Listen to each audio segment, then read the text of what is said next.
Welcome to Bloomington Today. I'm Caitlin Cockreel. Thanks for joining us. Bloomington may be the third largest city in the metro area, but that doesn't mean it's without teeming wildlife and many acres of untouched natural terrain. In this week's In the Loop segment, we'll see how officials are making moves to revitalize the River Bluff area, which will better Bloomington for decades to come. One of Bloomington's greatest treasures is the abundance of natural habitat nestled along the city's southern boundary. Inside the Minnesota Valley Wildlife Refuge, animals make their homes. Trees and plants grow undisturbed, and residents can unwind and get some exercise just a few steps out of the bustling city. It's one of few throughout the country, and we consider it an urban refuge. It's a national wildlife refuge located in a major urban center in the United States, and there's a couple of benefits to that. One is that we're here providing outdoor recreation opportunities for many publics, the large populations in the metro area, but we're also preserving some of the most important wildlife habitat, the bluffs and the wetlands in the Minnesota River Valley, for the benefit of really all Americans, but Minnesotans and residents of Bloomington in particular, because those are the folks that use the refuge the most. Cities all along the Minnesota River have begun to utilize the beauty at their borders. Bloomington officials are going forward with plans to create an urban streetscape east of the Mall of America called the South Loop District. Well, the refuge has been participating in the South Loop District from the beginning, and we see it as a great benefit to the refuge. I think there's a number of important aspects for the refuge. We agree with the philosophy that South Loop District is an active lifestyle, getting people out and involved in the environment, and of course the refuge is here, and we want to be a participant to that. We also see the South Loop District as providing more access to the refuge. The South Loop District will incorporate more walkable outdoor areas while more than doubling the entry points into the Minnesota Valley Wildlife Refuge trail systems. We're recognizing that one of the biggest assets of that area is the Minnesota River Valley and the wildlife refuge that is along its south border. Currently there's a number of trailheads, rather informal currently, that are very underused. And so as part of that district plan, part of the concept is to provide enhanced trailheads and additional trailheads to provide better pedestrian access into the river valley. Keel says that with revitalizing the refuge, officials have awoken a plan that began decades ago to connect the missing link from Fort Snelling to Shakopee in the form of the Minnesota Valley State Trail. We feel it definitely is worth it. I mean, this is a great asset that we're not using. Actually, the relative costs to develop that trail are small compared to a lot of the other infrastructure we build. While revitalizing the area around the Minnesota Valley Wildlife Refuge will take time and funding, Bloomington officials are confident that the results will be more than worth it. Bloomington is excited to be going forward with plans for the South Loop District. If you're interested in learning more, continue to tune in to Bloomington Today, where we'll frequently bring residents updates on what's happening in the area through our In the Loop segment. Also, you can visit the city's website, keyword search South Loop. From urbanizing along the Minnesota River to now making sure the water that hits your faucet is healthy and great tasting, we'll step into Bloomington's water laboratory and see how city staff make that happen. Take a look. Ever wonder how utility staff make sure the water that comes out of here is chemically balanced, safe to drink, and tastes great? We visited the William Lloyd Analytical Tri-City Laboratory to find just that out. A lot of people don't realize that what we do here is very important. We test for numerous things in the water. We make sure that the water quality is high and that it is safe to drink. Lab analysts look for chemical, bacterial, and microbiological traces that cannot exceed or be under certain levels. In fact, the water in Bloomington is tested more than bottled water. Lab analyst Deb Weltson walks us through a typical test looking for fluoride levels. All these samples here are from the city of St. Louis Park, and I'm testing it for fluoride. And fluoride is a mandated chemical that we put in the water, which makes our bones and teeth stronger. What I have to do is I have to make a curve to tell me, a curve is like a quality control to make sure that this probe is working properly before I actually test the samples. So I take actual fluoride, we call it a standard, and I spike samples to make sure it's reading what it's supposed to be. So when I put this on, this should read 1 milligram per liter. For decades, the Tri-City Lab has monitored and tested the quality of water provided to Bloomington customers. And over the years, standards for drinking water composition have changed. But lab analysts in Bloomington continue to go the extra mile. The testing that goes on here is very extensive. It's way above and beyond what that is required by the Minnesota Department of Health. Throughout normal cities don't test for the amount of things that we do. In addition to ensuring great drinking water quality to Bloomington residents and businesses, staff at the William Lloyd Analytical Laboratory also provide testing services to our own Environmental Health Division for stormwater quality monitoring purposes. They also provide testing to other public water utilities around the metro as well as private well owners. The Minnesota chapter of the American Public Works Association has recognized Bloomington Public Works for its superior environmental and conservation programs and has chosen to award the city with the Environmental Stewardship Award. At the November 17th Minnesota American Public Works Fall Conference, city officials were presented with the award. Bloomington was awarded after several green efforts were executed in the city these past few years.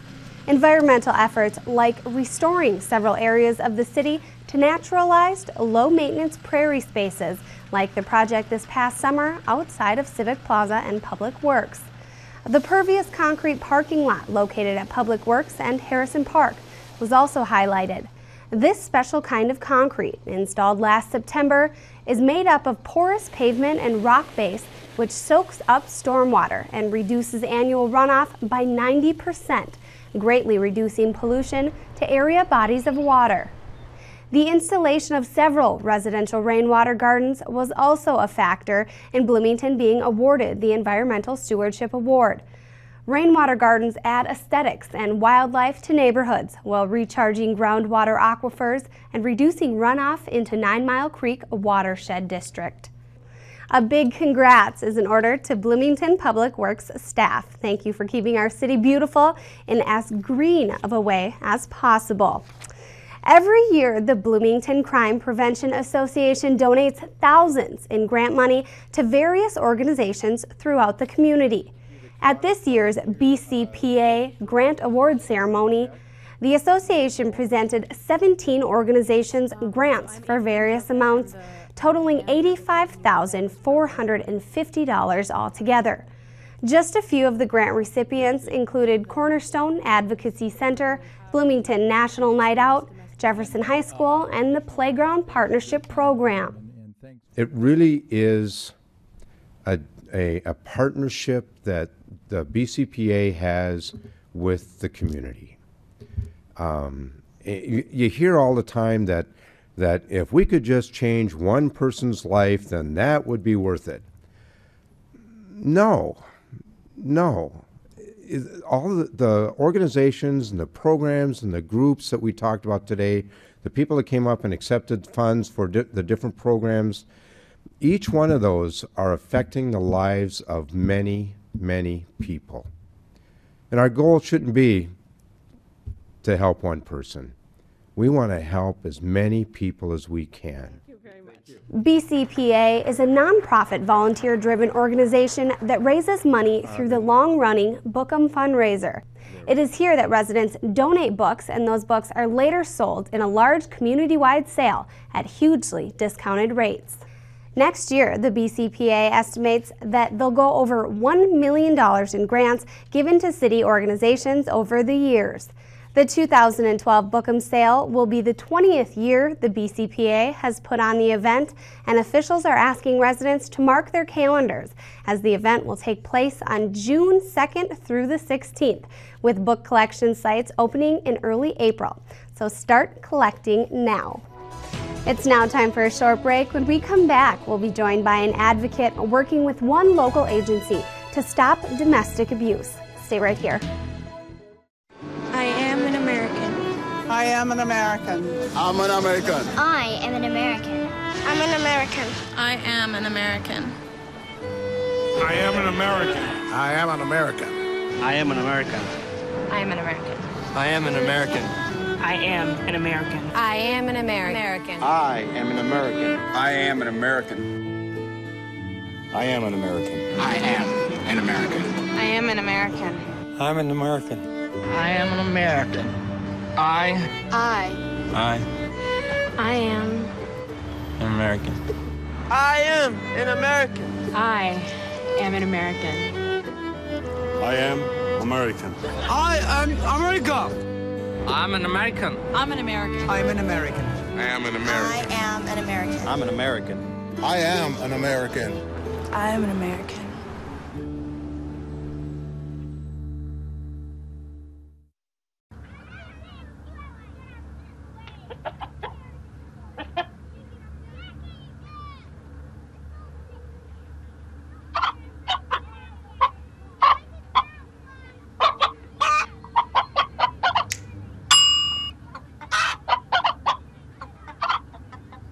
Separate raw meats from other foods by using different cutting boards. 3,000 Americans will die from food poisoning this year. Keep your family safer. Check your steps at foodsafety.gov. Welcome back to Bloomington Today. We are now happy to be joined by Cornerstone Development Coordinator, Courtney Poya. Welcome to the show, Courtney. Thank you for having me. Well, Courtney is joining us from a facility called Cornerstone. Why don't you start by giving us a bit of background on what Cornerstone does and their mission? Sure. Cornerstone's mission is to prevent domestic abuse, and our goal is to break the generational cycle of violence by addressing the crisis, immediate aftermath, and long-term effects of domestic violence on families. And we were started in 1983 by a group of community women who recognized a need for these types of services in South Hennepin County. And at that time, domestic violence was an issue that people didn't really talk about, so they were very forward-thinking in their plans and recognizing that need. Absolutely. Well, many may not know exactly what defines abuse. Why don't you briefly tell us a bit about the cycle and the 3 phases that are involved with that? Sure. I think one important thing for people to know or to remember is that domestic violence isn't just necessarily the physical aspect. There's also an emotional abuse aspect and oftentimes a mental abuse aspect. So those 3 are working often in conjunction. And one other important thing to remember is that the relationship looks different to the abuser than it does to the person being abused. So to the abuser, it can look like everything is fine, there's something that sets them off, and there's a physical incident, and then everything goes back to being fine. Okay. Whereas for the person who's experiencing the abuse, there's, as you said, sort of 3 phases. The first being an escalation period where it's very stressful, there's a lot of mental and emotional abuse that goes on. It culminates in a physical incident, and then after that, the abuser recognizes that this person might be trying to leave or they want to hang on to them, so they're very apologetic, very romantic, and it just kind of keeps the cycle going again and again. And it's really just about the power and control dynamic that the abuser wants to have over the person that they're in a relationship with. Okay. So obviously making that cycle aware to people involved with domestic abuse is important, but what other kinds of services does Cornerstone make available to families or people dealing with domestic abuse issues? Yes, we have for families who are or individuals who are in imminent danger of domestic violence, we operate an emergency shelter, which is open 24 hours a day, 365 days a year. And in addition to that, we offer legal and supportive services. So if people need an order for protection written or they need help navigating the legal system, we can help with that. We also have support groups, and so we provide a holistic continuum of services for families. But the area that we feel most proud of and we feel is very innovative is our work with kids, because at Cornerstone we believe the only way to break the cycle of violence is through prevention. So for kids who've grown up in a violent home, they often experience profound effects. So it can affect them socially and academically at school. It can manifest itself as physical health or mental health issues. So we have youth counselors and licensed marriage and family therapists on staff to help work with kids so that they can learn what a healthy relationship looks like and how to express their feelings in a healthy way so that they don't perpetuate the cycle they may have grown up in. Wonderful. Well, every year around the holiday, Cornerstone sets up what's called the Santa Shop. Why don't you tell us a bit about what that is? I would love to. It is my favorite time of year at Cornerstone. So essentially what we do is all the kids that we serve throughout the year, we invite them back over a 3-year period. So this year it's December 15th, 16th, and 17th. And we have the kids come back and they're able to pick out a gift for their mom and for their siblings. So we have volunteer elves who take them around and help them pick out the gifts and then help them wrap them. And the thing that's different about Santa Shop versus some other holiday programs is that for us it's very important to help kids learn the joy of giving and the gift of giving versus getting things themselves.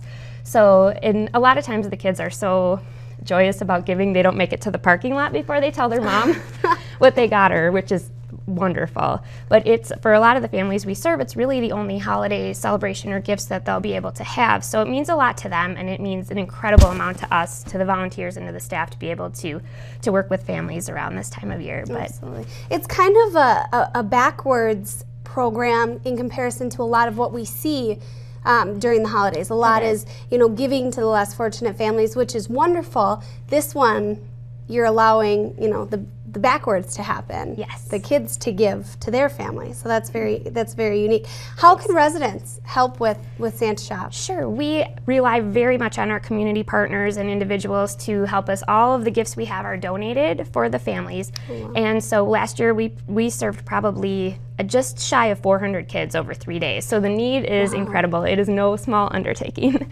So if folks are interested in helping out, we accept donations of new items for moms or for kids, anywhere from babies to teenagers. We can need the whole gamut. So as you can imagine, anything moms would need, you know, like robes or, you know, jewelry or anything fun that kids would want to pick out for mom or that they'd want to pick out for their siblings. And we are accepting the donations at Cornerstone anytime up until December, probably December 14th. So if people are interested, they can help out that way, and we would really appreciate it. So bring something by. Well, we learned a lot today, not only about the Santa Shop, but about kind of what goes on at Cornerstone. If someone were interested in, you know, volunteering or helping with Santa Shop, where's a resource that residents can find out more information? Sure, you can visit our website. It's cornerstone, M as in Michael, N as in Nancy.org. And we also, if folks want to come in and take a tour, learn more about the agency, we're always happy to do that. Or if they want to come learn more about volunteer opportunities, we couldn't run our agency without volunteers, so we really appreciate people's interest in any capacity. Wonderful. Well, we'd like to thank Courtney for being here with us today. And like she said, if you want any more information about anything that we had talked about today, you can visit Cornerstone's website. We'll be right back. Today is Saturday. Today is Saturday. Yeah. Salad on Saturday, fruit on Friday, ball Thursday, water Wednesday, touch your toes Tuesday. Let's move Monday, sparkle snack Sunday. All the healthy children eat well and move a lot, and move a lot, and move a lot. Eat well and move a lot. 60 minutes of physical activity a day and eating well can help get your child healthy. So keep them active and eating well every day. Skip a rope Saturday, freeze tag Friday, tap dance Thursday, whole games Wednesday, try a veggie Tuesday. Let's move Monday, split the sweet Sunday. Eat well and move a lot. Today is Saturday. Yeah. Today is Saturday. All the healthy children, all the healthy children. Get ideas. Get involved. Get going at letsmove.gov. That's letsmove.gov.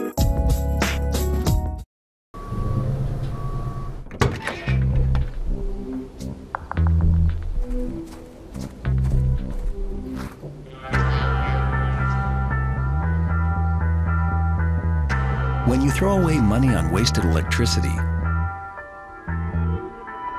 you're throwing away everything you could have bought with it. Saving energy saves you money. Learn more at energysavers.gov.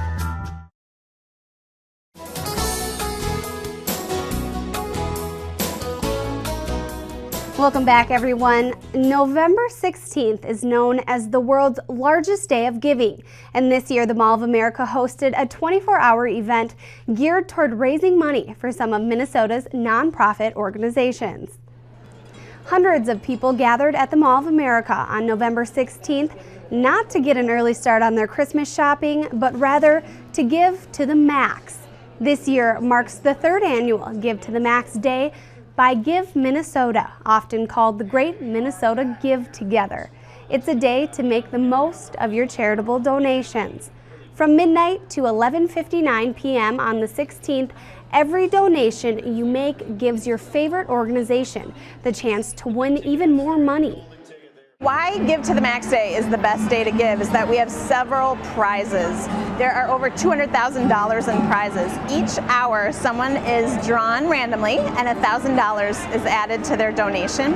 And then at the end of 24 hours, one lucky donor will be drawn for a $10,000 golden ticket is what we're calling it. So it's like winning the jackpot for your favorite nonprofit. Various nonprofit organizations were on hand to share their missions, and computers were provided so that residents could stop by and make a donation online. Entertainment acts came and went throughout the course of the 24-hour event. If you missed the 2011 Give to the Max Day, don't worry. Give Minnesota has a solution for you. You can give to your favorite charities on givemn.org every day of the year. So if you forget to give or can't give today on November 16th, know that you can give, again, every single day on givemn.org. And if you don't have a favorite charity yet, Give Minnesota has a search component that allows you to search keywords like kids, Bloomington, and it compiles a list for you of all charities involving kids in Bloomington. In total, the third annual Give to the Max Day received $13.56 million for nearly 4,000 Minnesota charities. That's more than $3 million more than last year's event. If you're a person that frequents area public libraries, listen up. Recently, Hennepin County has released information about some new rules that could affect you.